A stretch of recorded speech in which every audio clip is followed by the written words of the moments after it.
eloko moko eloko mozo sala baisse Billy Kambale qui attaque l'état de siège décrété par les chefs de l'État conformément à l'article 85 de la Constitution. Oyo eza moko ya ba raison d'ailleurs, moko ya ba solution meilleure qui est constitutionnelle. Oyo ezali na kati ya ba attribution à chef de l'État pour qu'il y ait une paix durable na est ya République démocratique du Congo et sengela qui président décrété état de siège. Lelo état de siège ezali décrété un secrétaire général, un mineur politique, un homme polypolitiquement au nom de Billy Kambale a sali ba déclaration pour attaquer le chef de l'État au état de siège simbité il faut te réévaluer. Toi en tant que secrétaire d'un parti politique, évaluation ni osala yona président de la République. Voilà la raison pour laquelle Bino Bandeko Bodinga Kobenga biso, kopesa biso ba conseil que moi na mboka Trésor Lumbu doser moi muke ko loba boyete quand Billy Kambale est en train de parler. Quand Billy Kambale est en train d'attaquer au chef de l'État, la personne en parle. Tant que biso to koya pote to répliquer, to répondre, batu ba banda ko loba no moi na mboka Trésor Lumbu doser muke, no moi na mboka Trésor Lumbu diminuer muke. Des raisons pour laquelle lelo to yé po to attaquer Billy Kambale na musala oya sali na ba déclaration sali d'ailleurs. Moi, mon mentor, c'est Etienne Tshisekedi wa Mulumba. Etienne Tshisekedi wa Mulumba, fille le ministre de l'Intérieur. Etienne Tshisekedi wa Mulumba, fille le premier ministre. Aleki na ba entreprise belé partout. Témoignage de Zara qui Malam, c'était bon gestionnaire. Témoignage de Zara qui Malam, c'est qu'on travaillait pour l'intérêt du peuple congolais. Mais yo comme moi, li tchombe politique wa Billy Kambale. Tata no Vital Kamerhe. Azan en prison pourquoi? Parce que c'est un détourneur, un voleur, un escroc politique. Kamerhe. Nakokendaka jamais prison pour la cause de détournement. Nga, ataba nomenga président de la République, jamais nakokendaka prison pour la détournement. Mais ton chef qui t'a nommé comme secrétaire général d'un parti politique créé en 2002, en 2010, 2011, pour gagner les élections de 2011. Un parti créé en 2011 par Vital Kamerhe. Lelo lingo yo pesa biso ba leçon. Ba leçon yo lingo pesa biso ezali pona koloba ete état de siège échoué. Pendant 18 ans, Joseph Kabila, na kati insécurité, na kati batuerie, na kati désordre, na kati violence, na kati koboma bato. En attendant, ta propre famille Billy Kambale, au niveau de Nord Kivu, complote avec les ADF Nalu contre les peuples congolais. Mais yo awa caméra zotinda yo attaqué président Félix Tshisekedi. Finga président Félix Tshisekedi lobe état de siège simbité. Ye Vital Kamerhe zo jouer rôle ya sapeur pompier. Azalo kola mo mutu moko boya zo ya boma ba moto comme si makambo Billy Kambale zo sala yende Vital Kamerhe zotinda ete ba jiwana to comprendre biso. Nous allons vous répondre. Biso chaque fois nazo répéter peuple congolais na kati ya bemiso tozo leka. Na ba différents chaînes tozo leka tozo expliquer peuple congolais. Toi na temps biso to sala ki diale l'été. Ya Billy Kambale té. Mais à ça, on a tellement tout droit. Tu as la réponse à répondre de Billy Kambale. Billy Kambale doit demander d'abord pardon à sa famille de quitter les groupes armés avant de dire que l'état de siège est un échec. Car son frère propre était parmi les ADF Nalu arrêtés par les FARDC la semaine dernière. Ce n'est pas moi, c'est le frère de Billy Kambale. 18 ans en malheur, 18 ans en mégestion. 18 ans en souffrance, 18 ans en non-gratuité, or en attendant c'est constitutionnel. 18 ans en souffrance. Oyoba Kamerhe, à l'époque, le secrétaire général du PPRD, à l'époque, le président de l'Assemblée nationale, à l'époque, le ministre de l'Information, à l'époque, le ministre des Hydrocarbures. Mais peuple congolais baliki na malheur, souffrance. Où était Billy Kambale? Où était Martin Fayou? En direct, il y a Abu Dhabi. Le président de la République, 30 véhicules blindés pour qu'il y ait une paix totale à l'est de la République démocratique du Congo. Et un polymoro ya Billy Kambale abimé à kansi ba recadrer. Bonjour chers internautes, bandegonyo sobolanda biso na yoka base na yebi bien batebele ba osepela balobi mwana mboka Trésor Lumbu kima ba live sala sauter. Et ça qui contre-temps, pour ce moment qui malème tout ça on modifié plateau, tout ça la plateau moi bien parce que on prépare déjà 2023 parce que c'est la moko ya ba chaîne oyo banda Hollanda campagne président Félix Tshisekedi partout campagne ba député na biso pour que toute majorité parlementaire na 2023 tout ça là que se préparer tout studio pour banda mona biso et d'autres communicateurs de l'IDPS en dehors ya ba parlement de bobo banda oleka na mission pour noter bino bilan. D'ailleurs pour votre information tout le monde au balanda biso partout les kaka même na yoka base TV Quand on vous pose la question, quel est le bilan du président Félix Tshisekedi, la réponse c'est le bilan du président Félix Tshisekedi est largement positif. Voilà, mission ya chaîne Nabiso Yangwana Tozago se préparer. Mais le long aïe, le comoko et le mozo ça la baise, Billy Kambali qui attaque l'état de siège décrété par les chefs de l'État, conformément à l'article 85 de la Constitution. Oh, il y a moko ya ba réseau d'ailleurs, moko ya ba solution meilleure qui est constitutionnelle. Oh, ils na kati ya ba attribution à chef de l'État pour qu'il y ait une paix durable dans est. Il y a la République démocratique du Congo et c'est le président a décrété état de siège.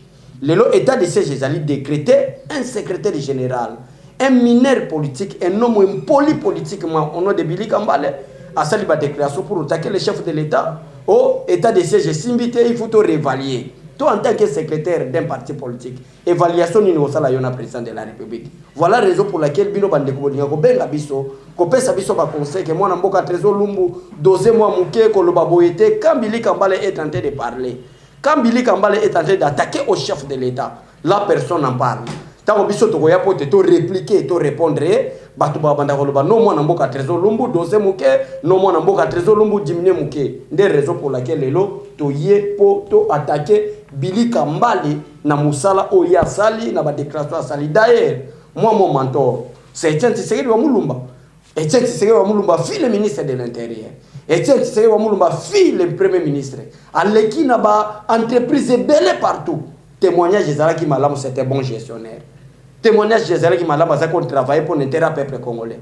Mais yo ka moi li tchombe politique wa Billy Kambale tata no Vital Kamerhe Azan en prison, pourquoi? Parce que c'est un détourneur, un voleur, un escroc politique. Kamerhe n'a jamais prison pour la cause de détournement.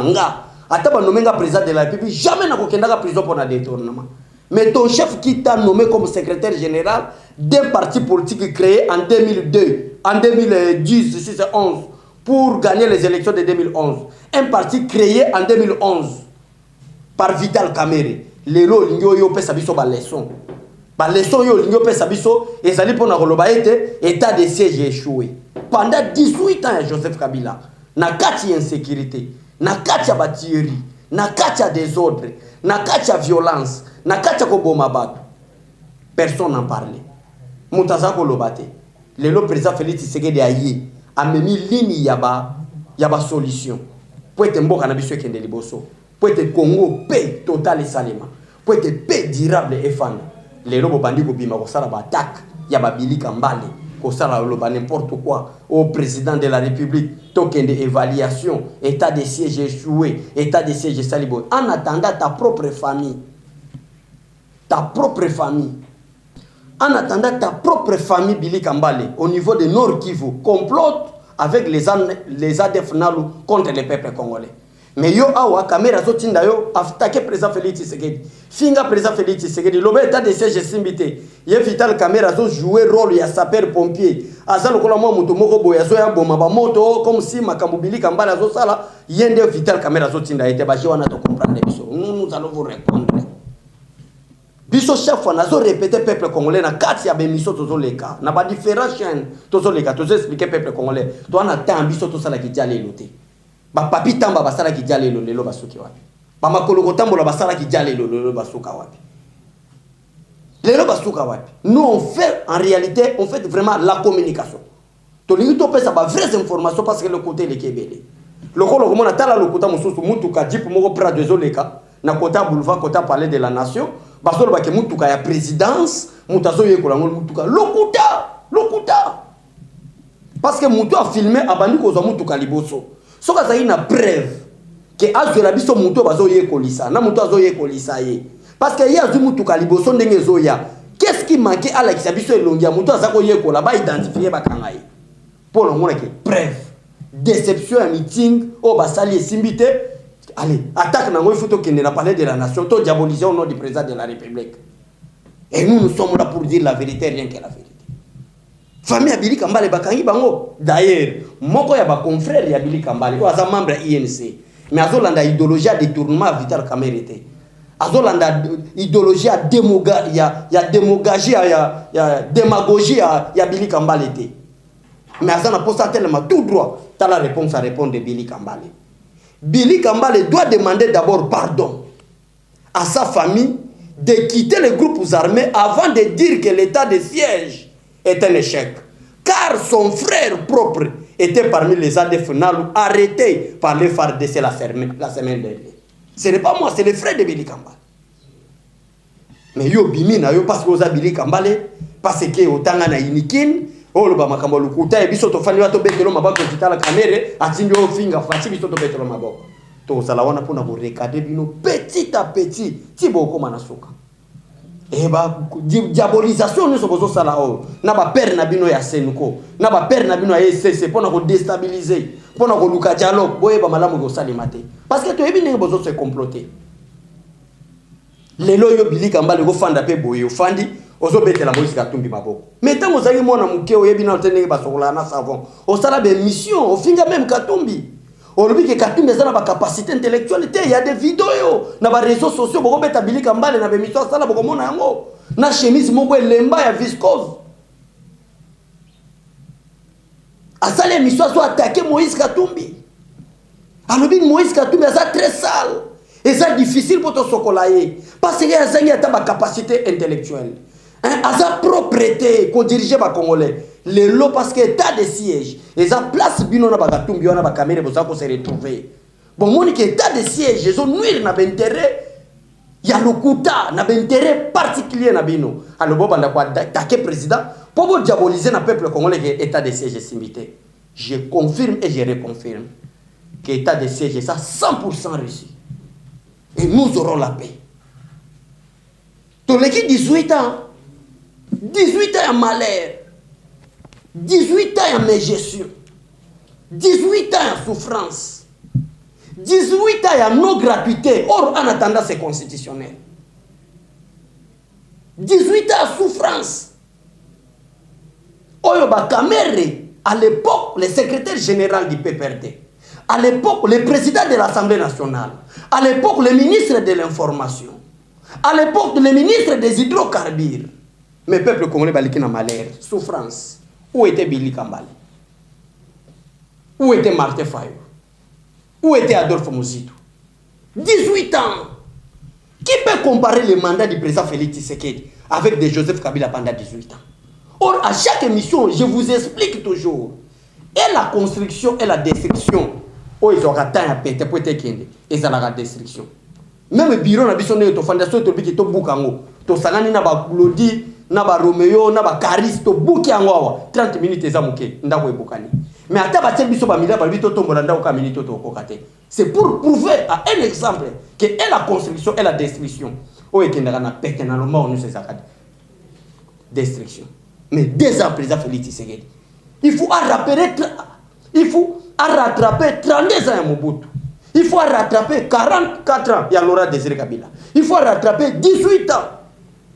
Il y a Joseph Kabila. Mais vous attaquez le président Félix Tshisekedi maintenant. Or, même constitutionnellement parlant, le mandat du président Félix Tshisekedi est de 5 ans, renouvelable une seule fois. Tous en a tellement mandat, mais pourquoi vous agitez trop? Mais il y a qui te expliquer peuple congolais. Total ça peuple congolais. Bato bazaki na posa ba mon abiso. Bo s'abonner, bo partager ka ba émission na biso. Ça c'est la chaîne mère. Oye ko loba makambo na biso. Oye ko tel sabino vrai bilan président Félix Tshisekedi. Oye ko sala ba campagne ba député nyonso et je demande soutien à tout le monde pour être chaîne week-end de Liboso. Ba numéro na biso eza wana Glodia ko tiela bino. Bo bengi Glodia ko yamba bino. Poto kende Liboso. Parce que bango bazako lié biso même pour Mobutu pour na ba média ba somi ba RTNC jamais comme on a nani émission ya malamu ya président Tshisekedi na RTNC ba somi ba digital ba somi ba RTG ba chaîne na bango mais biso to kangama na politique di bouche à l'oreille maintenant Tshisekedi ba chaîne biso pe kende Liboso pour na repesa pas faire cette information lelo tala batuluka ba Billy Kambale ndenge nazo attaquer bilan président Félix Tshisekedi concernant l'état de siège. Or peuple congolais que personne ne vous trompe. État de siège est conforme à la constitution congolaise. Néanmoins, Billy Kambale il fait que Ougandais ou soit il fait que Rosa Rwandais, il ne comprend rien de la constitution congolaise, on peut comprendre. Mais l'état de siège, l'état d'urgence est conformément à l'article 85 de la constitution. Et à cause de l'état de siège, combien de personnes le président Nabiso Fati Béton, Peugeot Voyageur, peuple azo Koufanzala. Mais dans la diplomatie, après ça, Félix Tshisekedi Boti. À cause du état de siège, les Émirats d'Arabes, en direct, il y a Abu Dhabi. Bah, si président de la République, 30 véhicules blindés pour qu'il y ait une paix totale à l'est de la République démocratique du Congo. Et un impoli moro boyabili gambale, abimé à quand c'est pas recadré. 30 véhicules blindés. Nous savons pourquoi. Ce n'est pas pour protéger la famille de Tshisekedi. Ce n'est pas pour sécuriser Maman Marthe Kassalo. Mais ces 30 véhicules, c'est pour l'intérêt commun. C'est pour l'intérêt du peuple congolais. C'est pour qu'il y ait une paix durable à l'est de la République démocratique du Congo.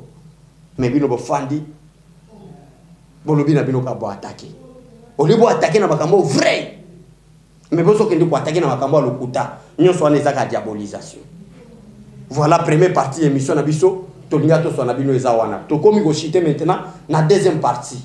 La Senko face à la Cour constitutionnelle. Nazaki en a des éléments. Na yana tel sabino pour peuple belé ayoka bas baleli. Balbi to na posa payer information. Na recadrer Billy Kambali. Mais la deuxième information par rapport à la polémique entre la désignation du président de la CENI face il y a Senko na SSC au bakenda qui ko saisir Cour constitutionnelle pour interpréter le règlement na bango na article 17. Les 6 autres confessions religieuses, baleka qui ont désigné Denis Kadima.